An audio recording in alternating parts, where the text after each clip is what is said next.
तर नमस्कार भावानो, मी तुमचा कोल्हापूरचा बोक्या आणि आज मी चाललो आहे शेगाव दर्शनासाठी. असं पण पेपर संपलेलं आणि मी पण कधी शेगावला गेलो नव्हतो. तर गण्याला म्हटलं चल जाऊन येऊ. सकाळी प्लॅन केलं, दुपारी आवरलं, निघालो शेगावसाठी. आलो तर गर्दी ढीग होती. कसं तर जागा करून बसून घेतलं. तसं काय नाशिकमधनं जास्त अंतर नाही, 4-5 तासात पोचून जातोय. आणि एकदाच पोहोचलो शेगाव रेल्वे स्टेशनला. गण्या आधी येऊन गेलेला, त्यामुळे त्याला थोडाफार अंदाज होता. पोहे वगैरे खाल्ले, नाश्ता केला आणि निघालो. आता मी 50 रुपये वाचवायचं म्हणून 1 किलोमीटर चालत चाललो. 1 किलोमीटरचे पण 50 रुपये घेतं का चालायचं. रिक्षावाल्याला 50 द्यायला लागतात म्हणून आम्ही तिथेपर्यंत चालतच गेलो. आता आम्ही आलतो, हे पण भक्तिनिवास आहे, पण इकडनं आम्हाला जाऊ दिलं नाही आणि लॉंग रूटनं आम्हाला पुढून जायला सांगितलं. दुसऱ्या भक्तिनिवासपाशी आंघोळ वगैरे केली, आवरलं आणि निघालो तिथून. आवरलो आणि झोपलेलं 4 वाजले. लवकर दर्शन लवकर घरी. मागं बघू शकताय, हे कुठलं आहे रे? वारकरी भक्त निवास. इथं 70 रुपयात तुमचं राहणं पण होतं आहे आणि आंघोळ जर फक्त करायचं म्हटला तर फ्रीमध्ये होऊन जातं आहे.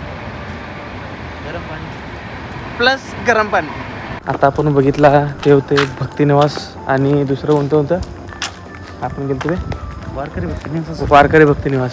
त्यांचे असे 10 ते 15 असे भक्तिनिवास आहेत, सगळे संस्थाचेच आहे. 70 रुपयात तुमचं राहणं होतं आहे आणि काय काय होतं 10 रुपयात जेवण, 10 रुपयात नाश्ता होतो आणि मंदिरात फ्री जेवण, आणि मंदिरात दर्शन केल्यानंतर फ्री जेवण आहे. तर या नक्की. 4 वाजताच लाईन चालू झालेली, पण मंदिर काय अजून उघडायचं होतं.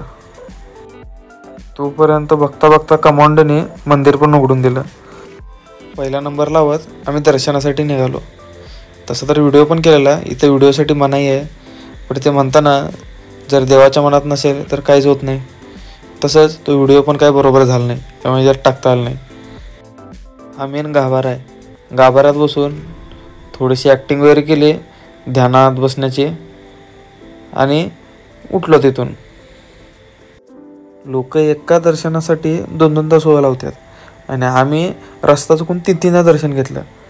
एकदा सरळ समोरून घेतलं, एकदा मागून लाईन लावली आणि एकदा इथून वरून गेलो आणि परत आणि तिथं येऊन दर्शन घेतलं. नंतर समजलं एक्झिट दुसऱ्या साईडनं आहे, मग एक्झिटला निघालो.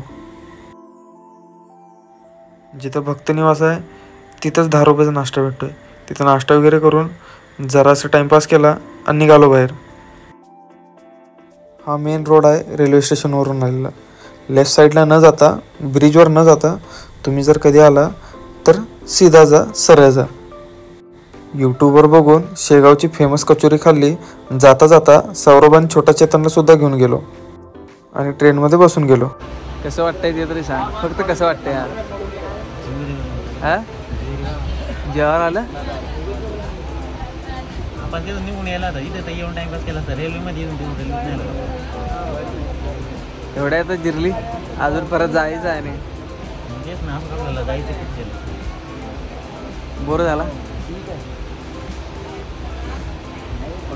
चला भेटूया पुढच्या असंच ट्रॅव्हल ब्लॉगमध्ये.